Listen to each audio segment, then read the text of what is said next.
소설 100년의 고독으로 잘 알려진 가브리엘 가르시아 마르케스의 자서전 이야기하기 위해서 살다라는 책이 있는데, 이 책의 서문에서 오늘 이 저자는 자신이 살아가는 이유를 이렇게 말합니다. 나는 살아가는 이유가 이야기하기 위함이다.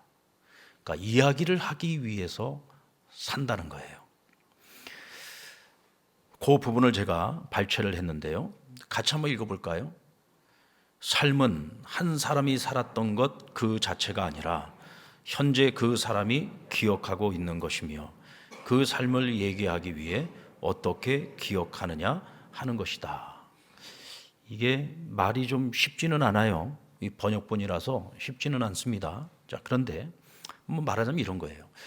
사람이 기억하는 것은, 사람이 기억을 하며 살아가고 있는 것은 있는 그대로의 삶을 기억하는 것이 아니라 내가 기억하고 싶은 것을 기억하고 싶은 대로 기억을 한다는 겁니다. 이게 무슨 뜻이냐면, 같은 기억이라도요, 이것을 좋은 기억으로 내 안에 기억하는 사람이 있고 나쁜 기억으로 이것을 기억하는 사람이 있어요. 똑같은 사건이고 똑같은 기억인데 이것을 내가 어떤 가치관을 가지고 어떻게 이것을 해석하느냐에 따라서 좋은 기억으로 기억에 남기도 하고 나쁜 기억으로 기억에 남기도 한다는 겁니다. 사람들은 그 사람이 기억하고 있는 과거의 어떤 사실에 대해서 이렇게 저렇게 생각을 할 겁니다. 근데 그 어떤 것보다 중요한 것은 내가 그때의 그 사실을 어떻게 기억하느냐가 굉장히 중요한 거죠. 그러면서 오늘 이 저자가 말하는 것은, 나는 내가 기억하고 있는 그 것들이 단순히 나 혼자 알고 끝나는 나의 이야기가 아니라 다른 사람들에게 내 삶의 이야기를 함께 나누기 위해서 살아간다는 것입니다. 다윗의 시편을 읽어나가다 보면은요, 이 다윗이라고 하는 사람은 삶을 이야기하기 위해서 삶을 살아내고 있다라고 하는 생각을 갖게 합니다. 일반적으로 단순한 사람 이야기가 아니죠. 오늘 그가 말하고 있는 다윗이라고 하는 이 사람의 이야기는 하나님 앞에서 살아가는 사람의 이야기예요. 하나님 앞에서, 하나님 때문에, 하나님과의 관계 속에서 하나님으로 말미암아 살아가게 되는 그의 삶의 이야기를 오늘 우리에게 시로, 노래로, 또 우리에게 이야기로 들려주고 있습니다. 그래서 후대를 살아가고 있는 우리 많은 사람들이 이 이야기를 통해서 우리는 교훈을 받기도 하고 위로를 얻고 소망을 얻기도 합니다.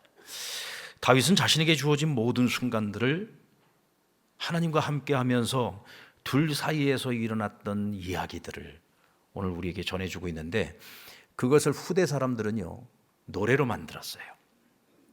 그래서 다윗의 시편들을 보면 성전에 올라가면서 부르는 노래, 그래서 많은 시들이 노래로 그것이 전환이 되어져서 후대 사람들이 노래로 부르면서 그 노래를 통해 받는 교훈을 또 마음속에 기억하고 그들 또한 그와 같은 믿음의 삶을 살아가기 위해서 노력을 하게 됩니다. 하나님께서는 오늘 우리 역시도 하나님 앞에서 살아가고 있는 우리의 삶의 이야기가 누군가에게 위로가 되어주기를 바라고 계십니다. 소망이 되기를 바라시고요, 교훈이 되어주기를 바라십니다.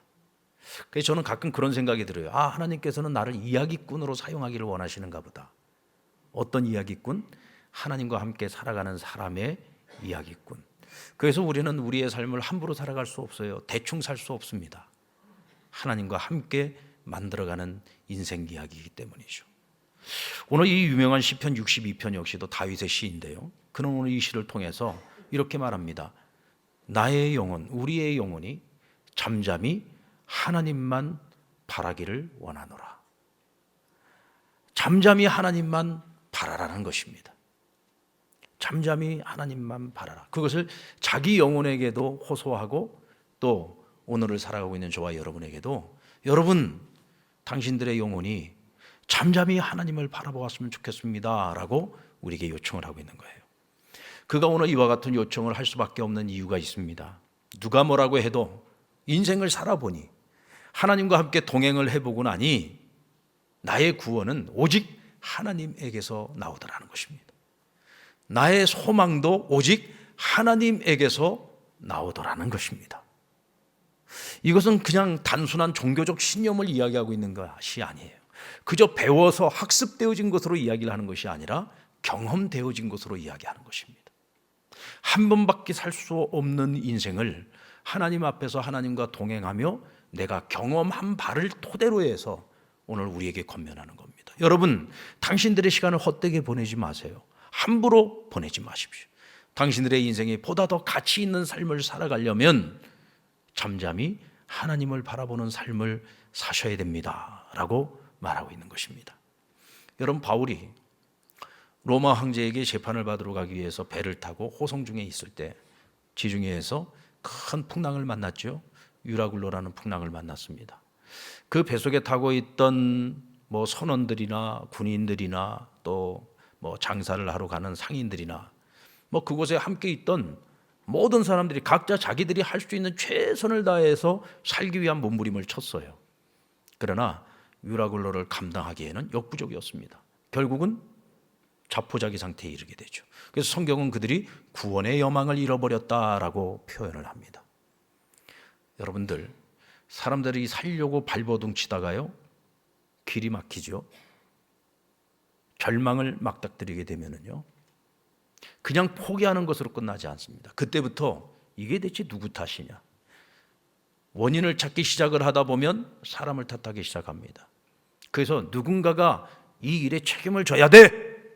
그리고는 책임자를 찾아서 결국은 그 사람 때문에 우리가 살든지 죽든지 어쨌든 누군가에게 이 일에 책임을 전가시켜서 뭔가 자기들의 직성이 풀리고 마음이 풀린다고 생각을 합니다. 저는 이것이 인간의 죄성이라고 생각을 하는데요. 여러분, 요나가 다시스로 가는 배를 탔습니다. 하나님의 명령 앞에 순종하지 않고 불순종하면서 다시스의 행패를 탔습니다. 그리고 그는 배 밑창에 들어가서 자고 있었는데 요나 때문에 큰 풍랑을 만나게 됩니다. 하나님이 간섭하신 것이죠. 요나 덕분에 이 배에 타고 있는 사람들은 가진 것 다 잃어버리고 배가 파손되면 전부 목숨까지 잃을 위기에 처했습니다. 그들은 살기 위한 발버둥을 쳤습니다. 발버둥을 치다가 결국은 절망의 상태에 이르렀을 때 그들은 대체 이것이 누구 탓이냐? 대체 누구에게 원인이 있는 것이냐?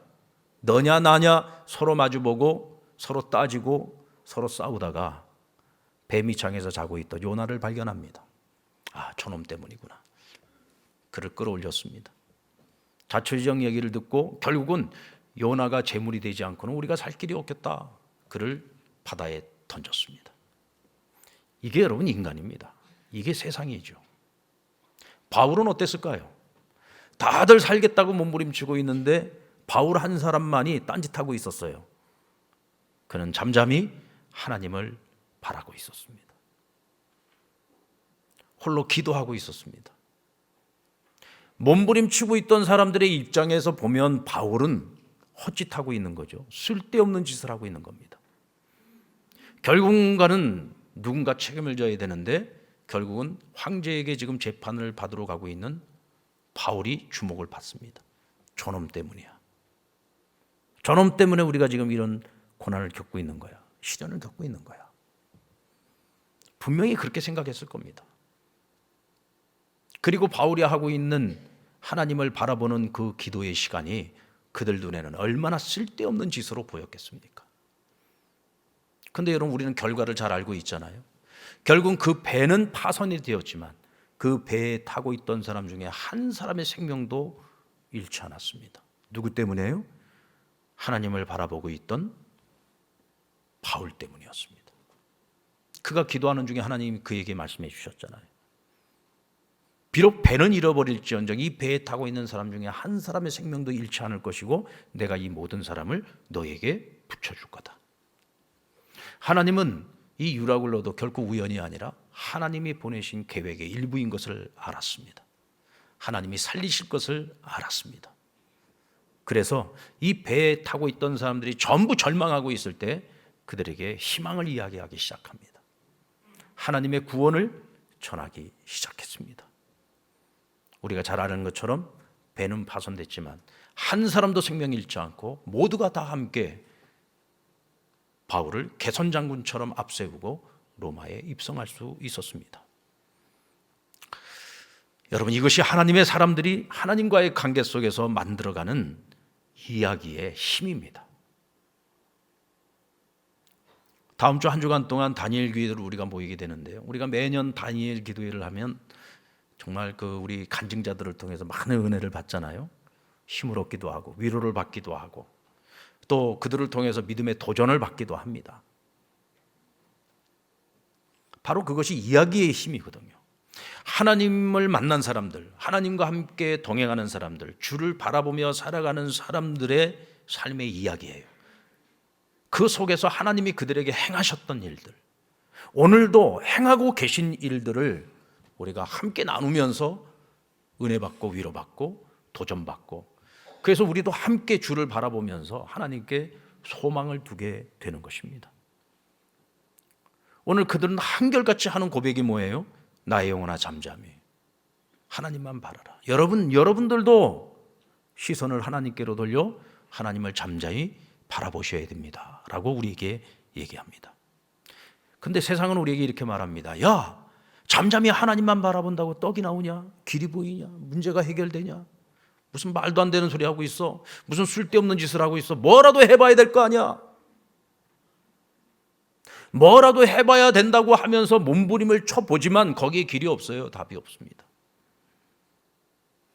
원망한다고 탓한다고 길이 보입니까? 문제가 해결이 됩니까?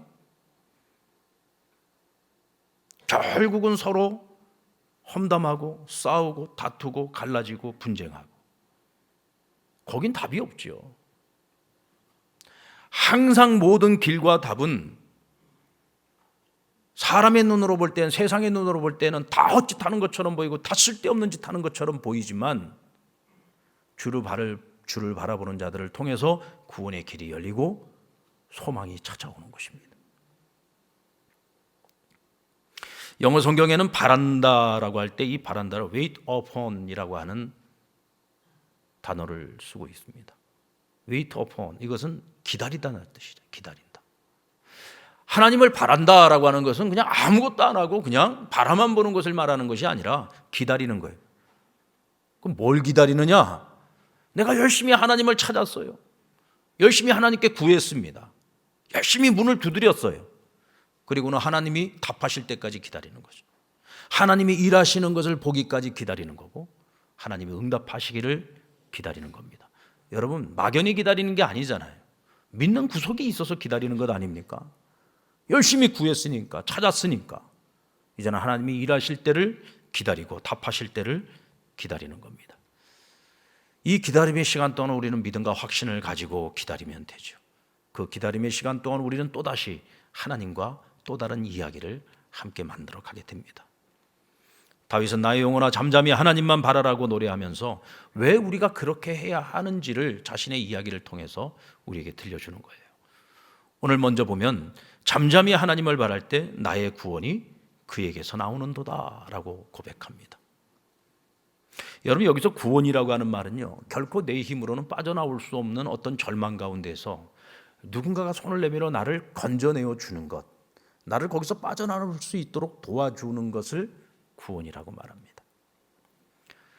다윗의 인생은요, 끝없는 절망 속에서 헤매고 정말 끝이 보이지 않는 미로 속에서 헤매는 수많은 시간들을 그는 살아내야 했습니다. 그리고 그는 그때마다 스스로 인간적인 살 길을 찾기 위해서 버둥거리지 않았어요. 사울에게 얼마나 긴 시간을 광야에서 쫓겨다녔습니까? 광야에서 더 이상 머물 곳이 없으니까 황무지로 쫓겨나고, 황무지에서도 더 이상 버틸 수가 없으니 빈들로 쫓겨났습니다. 그게 여러분 다윗의 젊은 시절이었어요. 그럼에도 불구하고 그는 인간적인 비상구를 찾지 않고 끊임없이 하나님께 소망을 두고 하나님만 바라봤어요. 다윗의 시편의 내용이 다 그 내용입니다.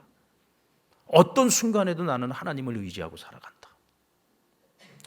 제가 몇 주 전에 부산장신대 신대원 3학년, 그러니까 이제 목회자 후보생들입니다. 이제 학교를 졸업하고 나면은 전임 전도사 과정을 밟고 이제 목사 안수를 받게 될 이제 신학교에서 공부를 하는 마지막 과정에 있는 우리 학생들에게 이제 목회학을 가르치러 한 5시간 2주에 걸쳐서 한 5시간, 그러니까 5시간 정도 이렇게 교육하는 그 강의를 맡아서 수행을 했습니다. 근데 제가 목회자 후보생들에게 처음부터 끝까지 계속해서 부탁을 드렸던 것이 한 가지가 있어요. 이것은 제가 어떤 뭐 신학적인 가르침이라기보다는 제가 목회 현장에서 배우고 경험했던 경험을 통해서 목회는 이렇게 해야 되는 것이다 라고 제가 나름대로 내린 결론, 이것을 계속 당부를 했는데요. 그게 뭐냐면 인간적인 비상구를 찾지 말자는 거예요. 목회를 하게 되는 것도 하나님께서 택하여 기름 부어 그 목회의 길을 가게 하셨잖아요. 이건 내가 가고 싶어서 가는 게 아니거든요. 하나님이 주신 사명이기 때문에 그 사명을 붙들고 그 길을 걸어가는 거예요. 그래서 목회는 내 힘으로 할 수 있는 게 아니에요. 전 지금까지 제가 목회를 해오면서 늘 느끼는 저의 한계가 뭐냐면 목회는 내 힘으로 할 수 있는 것이 아니구나. 하나님이 힘 주시지 않으면 할 수가 없어요. 저도 지금 11월 달을 거의 살인적인 일정을 가지고서 지금 목회를 해나가고 있는데 때로는 그런 생각이 들 때가 있습니다. 이거 진짜 하나님이 힘 주시지 않으면 어떻게 할 수가 없다. 왜냐하면 무엇을 하고 있든지 목사는 계속 머릿속으로 생각을 해야지 되고 끊임없이 어디를 가도 뭐 수련회를 가든지 어디를 가도 목사는 항상 끊임없이 머릿속으로 이번 주에는 어떤 말씀을 하나님 전해야지 됩니까? 끊임없이 연구해야 되고 끊임없이 묵상해야지 되고, 그러니까 육체적인 노동뿐만 아니라 끊임없는 정신노동이 함께 늘 같이 따라가요.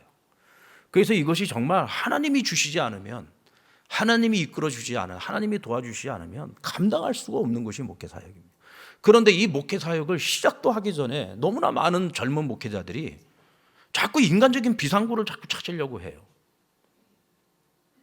그래서 목회를 시작도 하기 전에 겁부터 먹어가지고 요즘 시대가 어렵고 환경이 어려우니 자꾸 정도를 가려고 하지 않고 자꾸 비상구를 만들려고 하더란 말이죠. 그래서 제가 부탁을 하는 게 뭐냐면, 깨지고 부서지고 넘어지고 수많은 시행착오를 하더라도 정면 승부를 해라. 절대로 비상구를 만들지 마라. 정면 승부를 해야 우리는 오직 하나님을 의지하고 오직 하나님을 바라보고 하나님이 주시는 힘과 능력으로 우리는 사역을 감당할 수 있는 거다. 절대로 비상구를 찾지 말아라. 여러분, 그것이 어찌 목회뿐이겠습니까? 우리가 하나님 앞에서 살아가는 그리스도인들이 세상을 살아갈 때 우리가 어떤 마음으로 살아가야 될까요? 저는요, 항상 배수진을 쳐야 된다고 생각해요. 저는 목회를 해도요, 내가 뭐 목회만 하는 법이냐? 목회 말고도 나 얼마든지 다른 거 할 거 많아. 난 다른 길 얼마든지 찾을 수 있어. 이런 마음 가지고 목회하면은요, 목회 절대로 성공 못 합니다. 그럼 100% 실패합니다. 배수진을 쳐야죠. 나는 목회 외에는 할 것이 없다. 목회 외에는 나는 할 것이 없다. 난 상량교회를 떠나면 나는 어디도 갈 데가 없다. 이런 마음을 가지고 목회를 해야 되는 거예요. 여러분들이 지금 각자 살아가고 있는 삶의 자리에서 나는 이거 아니면 난 이 길도 있고 저 길도 있고, 난 이거 아니면 다른 비상구도 내가 많이 만들어놨어. 이런 생각을 가지고 사는 인생이 어떻게 성공할 수 있겠습니까? 절대로 안 되죠. 죽기 아니면 살기로 배수진을 쳐도 할까 말까 하는 세상을 우리가 지금 살아가고 있는데, 그렇게 날마다 비상구를 만들고 어떻게 살아갑니까? 하나님의 사람들이 살아가는 삶의 원칙은 하나님이 정해놓으셨어요. 비상구 찾지 말고 너희는 항상 정명승부를 걸어라. 내가 있지 않느냐? 전능하신 하나님 너희 아버지시잖아. 나에게서 길을 찾아라. 나에게서 답을 찾아라. 잠잠히 하나님을 바라라고 말씀하십니다. 그리고 다윗은 하나님만 바라며 요동하지 않는다고 고백을 하고 있어요. 우리 2절 말씀 보면, 오직 그만이 나의 반석이시오 나의 구원이시오 나의 요새이시니 내가 크게 흔들리지 아니하리로다. 아무리 믿음이 강한 사람이라도 내 삶 전체를 흔들어 놓을 만큼 큰 풍랑이 찾아오면 내 마음이 흔들려요, 안 흔들려요? 여러분, 다윗이 지금 뭐라고 했습니까? 내가 흔들리지 않는다고 했어요? 크게 흔들리지 않는다고 했어요? 그렇죠. 크게 흔들리지 않는. 이거 굉장히 정직한 사람인 거예요. 왜냐하면 다윗의 시편에 보면 탄식시들이 많습니다. 탄식을 한다는 얘기는 뭐예요? 내 마음이 요동치고 있다는 얘기잖아요. 아무리 믿음이 큰 다윗이라고 할지라도 왜 마음이 안 흔들리겠어요? 여러분 지중해 한복판에 그 풍랑을 만나고 곧 죽을 위기 가운데 있을 때 왜 바울이라고 두렵지 않았겠습니까? 마음이 요동치죠. 근데 크게 흔들리지 않는다는 얘기는 무슨 얘기냐면 마음이 흔들릴 수는 있지만 그것 때문에 절대로 망하는 지경까지는 가지 않는다는 거예요. 절대로 망하지 않는다. 그것 때문에 절대로 넘어지지 않는다. 왜요? 흔들리는 마음을 다시 다잡을 수 있어요. 어떻게 다잡습니까? 나에게는 경험이 있고 기억이 있거든요. 어떤 기억? 주를 바라볼 때 나를 구원해 주셨던 그 하나님의 손길들에 대한 기억이 있어요. 지난번에도 나를 구원해 주셨고 이번에도 나를 구원해, 앞으로도 나를 구원해 주시는 그 하나님의 손길을. 그러니까 이전보다 내가 지금 더 큰 풍랑이 나한테 밀려온다 할지라도 그래, 그때도 하나님의 손이 나를 구원해 주셨지. 이번에도 하나님의 손이 나를 구원해 주실 거야. 그래서 나는 주를 바라보고 주의 손을 내가 붙잡는 거죠. 그래서 파도가 크면 클수록 내 믿음의 벽도 커지는 거예요. 할렐루야. 내 믿음의 벽이 더 커지는 겁니다. 암만 큰 풍랑이 와도 벽이 더 커지면은 그 풍랑은 막아낼 수 있어요. 지금 뭐 해수면이 올라가서 이제 뭐 해운대도 뭐 물이 잠길 수 있다 뭐 그런 얘기 있잖아요. 그래서 나오는 얘기가 뭡니까? 방벽을 쌓자. 방벽을. 해변에다가 방벽을 쌓아서 물이 넘치지 못하도록 막아내자는 거죠. 근데 그 좋은 전망을 다 막아낼까요? 뭐 그렇게는 안 할 것 같은데. 그러나 여러분, 믿음의 방벽은 쌓아야 되는 거예요. 근데 그 믿음의 방벽이 뭐냐? 하나님의 손이 우리를 구원해내는 그 경험들이 쌓이고 그것으로 말미암아 내 안에 믿음이 쌓여서 어떤 큰 풍랑이 내게 밀려와도 그것을 막아낼 수 있는 벽을 우리가 쌓아내는 거예요. 그러니까 넘어지지 않죠. 무너지지 않는 겁니다. 바벨론의 포로로 끌려갔던 다니엘과 세 명의 친구 사드락 메삭 아벳느고, 여러분 참 믿음이 없어서 나라가 망하고 포로로 끌려온 백성들인데 그 중에도 하나님께서요 희망의 불씨를 남겨놨어요. 어린 소년들이었지만 그들은 하나님 앞에서 뜻을 정한 젊은이들이었습니다. 왕의 왕궁에 택함을 받아 들어갔습니다. 선택받은 거잖아요. 엘리트들입니다. 뛰어난 소년들이었죠. 그들에게 왕이 주는 음식을 먹여서 그들을 건강하게 키워내고 바벨론식 교육을 시켜서 나중에 바벨론의 하수인으로 그들을 사용하려고 했습니다. 그런데 이 젊은이들은 하나님 앞에 뜻을 정했어요. 하나님의 율법에 금한 음식을 우리는 먹을 수 없다. 왜? 왕이 주는 음식에는 성경에 율법에 금지된 음식들이 많았거든요.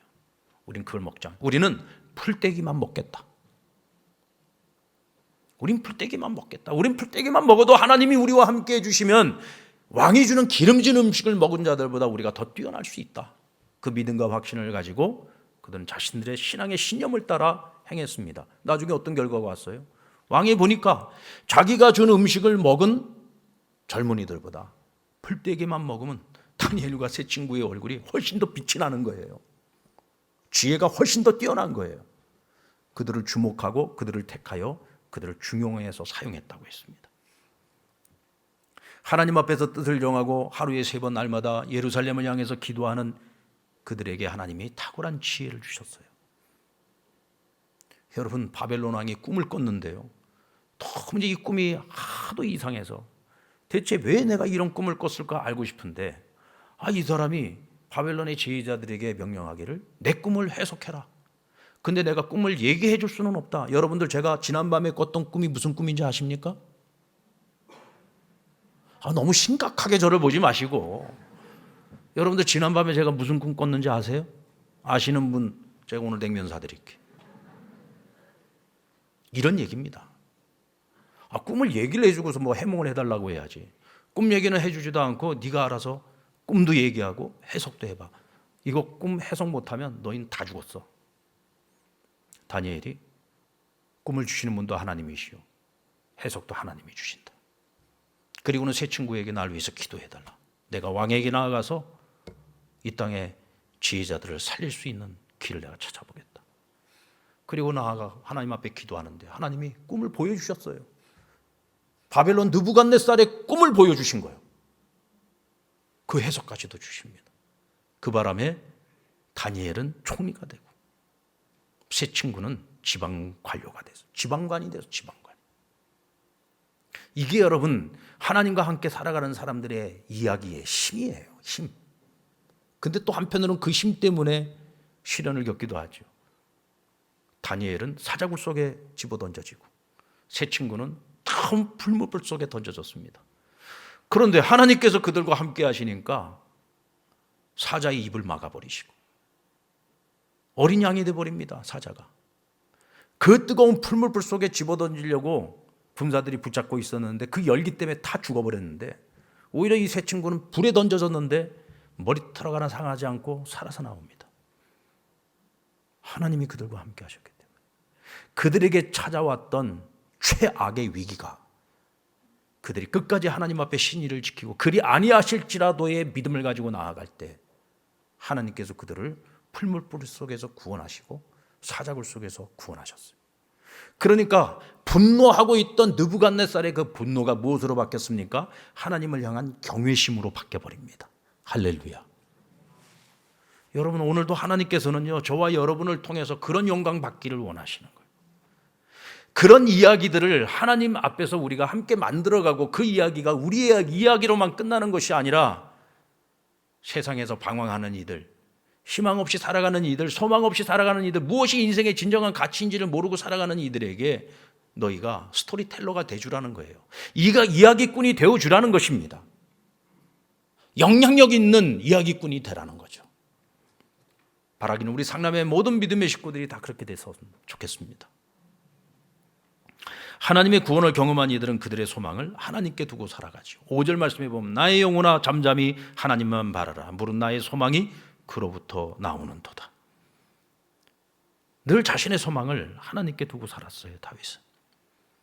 사실 그가 하나님께 택함 받고 기름 부음을 받지 않았으면요 그냥 평안한 목동으로 살았을 겁니다. 근데 하나님께 택함을 받는 그 순간서부터 기름 부음을 받는 그 순간서부터 그의 인생은요 굉장히 다이나믹해지고 스펙타클해졌어요. 우리는 야 인생이 다이나믹해지고 스펙타클해지면 굉장히 좋은 거 아니냐? 그때부터 여러분 인생에 수많은 파도가 밀려오기 시작하는 거예요. 인생에 수많은 산과 골짜기가 생기게 됩니다. 평안히 살아갈 수 있는 목동이 매일같이 전쟁터를 누비잖아요. 항상 죽음을 달고 사는 전쟁터에 나아가 날마다 싸워야 되고 사람을 죽여야 되는 길을 걸어가잖아요. 사울에게 미움을 받고 그 젊은 시절의 대부분의 시간을 광야로 항무지로 도망다니지 않았습니까? 매일같이 죽음의 위기 속에서 살아야 했죠. 그럼에도 불구하고 그는 어떤 환경 속에서 늘 하나님께 감사, 찬양, 영광 돌리고 수많은 시를 쓰고 감사의 노래를 불렀어요. 왜요? 내가 어디에 무엇을? 내가 무엇이 되느냐? 내가 어떤 환경 속에서 무엇을 누리며 살아가느냐? 여기에 인생의 목적과 소망을 둔 것이 아니라 살아보니까 야, 내게 소망은 하나님밖에 없어. 하나님이 지금 나와 함께하는 것이 중요하다. 무엇이 되느냐보다 중요한 건 지금 내가 하나님과 함께하고 있는 것이 중요하다. 사울을 보면서 그걸 배운 거예요. 사울도 처음에는 얼마나 겸손했습니까? 하나님께 택함 받아서 왕이 되었잖아요. 근데 이 사람이 왕국의 왕으로서 많은 것들을 누리다 보니까 어느 순간부터 교만해지기 시작했어요. 그리고는 내가 주인 노릇을 하기 시작합니다. 내가 나의 주인이 되고 내가 백성의 주인이 되고 내가 이 나라의 주인 노릇을 하려고 시작을 합니다. 결국은 이전에는 하나님 없이 난 아무것도 할 수 없습니다 하던 사람이 이제부터는 내가 다 하려고 하는 거예요. 내가 다 하려고 합니다. 결국은 하나님이 그를 버리잖아요. 하나님 떠나버렸습니다. 하나님이 그를 떠나는 그 순간에 그는 아무것도 아니에요. 사람이 오히려 더 악해졌어요. 쓰레기 같은 인간이 돼버리는 겁니다. 야, 하나님 없는 성공은 아무것도 아니구나. 하나님 없는 성공은 한순간에 저렇게 다 무너져 버릴 수 있는 것이구나 깨달은 거죠. 왕이 되는 것보다 중요한 것은 하나님이 함께 하시는 왕이 되는 것이 중요하다는 것을 깨달았던 겁니다. 그래서 그는 하나님께 소망을 두고 살기로 결단을 내렸습니다. 여러분 전 세계 스토리텔러들에게 많은 사랑을 받고 있는 작가가 있습니다. 레오 리온이라고 하는 분인데 이분이 쓴 프레드릭이라고 하는 그림책이 있어요. 이 프레드릭은 이 그림책의 주인공입니다. 근데 이 주인공은 사람이 아니고 들쥐입니다. 프레드릭이라는 들쥐가 있는데 이 들쥐는 다른 동료 들쥐들과는 좀 달라요. 좀 게으른 것 같기도 하고 좀 생각하는 차원이 좀 달라요. 다른 들쥐들이 이해하기 어려운 그런 동료였습니다. 다른 동료들은 겨울을 준비하면서 열심히 부지런히 식량을 모으기에 바빴어요. 그런데 이 프레드릭은 맨날 햇빛 아래에 이렇게 드러누워 있습니다. 너 뭐 하냐? 햇빛을 모으고 있다. 너 지금 뭐 하고 있냐? 난 지금 이야기를 모으고 있다. 이게 동료들이 도무지 이해가 안 돼. 아니 저 한심한 놈. 그리고는 자기들끼리 수근수근거리면서 늘 프레드릭을 흉을 봤습니다. 야, 겨울이 닥쳐왔습니다. 그동안 열심히 양식을 준비해 두었던 다른 동료들은 그 음식을 먹고 또 그 기나긴 겨울밤을 보내면서 뭔가 얘기할 거리가 있어야 되잖아요. 그러니까 날마다 옆 동네에 있는 고양이 얘기, 어리석고 미련한 여우 이야기, 가십거리, 여러 가지 헛된 소문들을 가지고서 자기네들끼리 키득거리면서 이야기하고 그렇게 시간을 보내다가 어느덧 양식도 다 떨어져 가고 이제 이야기거리도 다 떨어지게 됐습니다. 그러자 그들이 어느새 아 참 프레드릭 있지 프레드릭. 그 프레드릭이 뭐 열심히 모으고 있었잖아. 우리 한번 프레드릭을 불러서 대체 뭘 모았는지 좀 한번 물어보자. 드디어 이제 프레드릭이 그들의 주인공이 되게 생겼습니다. 그가 와서 하는 이야기를 들어보니 지금껏 자기들이 했던 이야기와는 차원이 완전히 다른 거예요. 한심하다고 게으르다고 그렇게 자기네들이 비판하고 뒤에서 수군거렸었는데 그가 놀고 있는 줄 알았는데 그가 모으고 있었던 그 수많은 이야기들이 긴긴 겨울밤을 자기네들이 보내는데 얼마나 큰 위로가 되고 힘이 되고 소망이 되었는지 몰라요. 그가 해주는 이야기는 그저 남들을 씹고 험담하는 그런 가십거리가 아니었어요. 그가 해주는 이야기는 하늘의 해와 밤의 달과 그리고 이 수많은 자연들이 철을 따라 갈아입는 옷들, 이런 모든 것들을 자기가 눈으로 모아놓았던 모든 것들을 이야기하면서 그것을 해석하는 거예요. 그 모든 것들을 누가 행하시는 걸까? 누군가 그것을 전체를 이끌어 가시는 분이 있는 것이 아닐까? 그러면서 오늘 우리가 살아가는 이 소소한 우리의 삶의 이야기들을 이 세상을 운행하시는 어떤 절대자의 이야기와 함께 버무려서 그들에게 전해줍니다.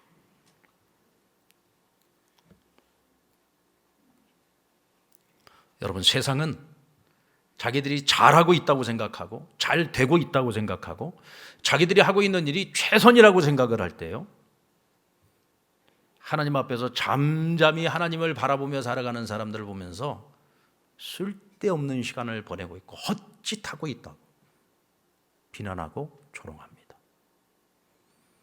그러나 자신들이 가던 길 끝에서 때로는 허물을 만나기도 하고 절망을 만나기도 하고 소망이 끊길 때가 있어요. 이때 그들은 하나님과 함께 이야기를 만들어가고 있는 사람들을 찾기 시작합니다. 그들의 말에 귀를 기울이기 시작합니다. 마치 프레드릭처럼.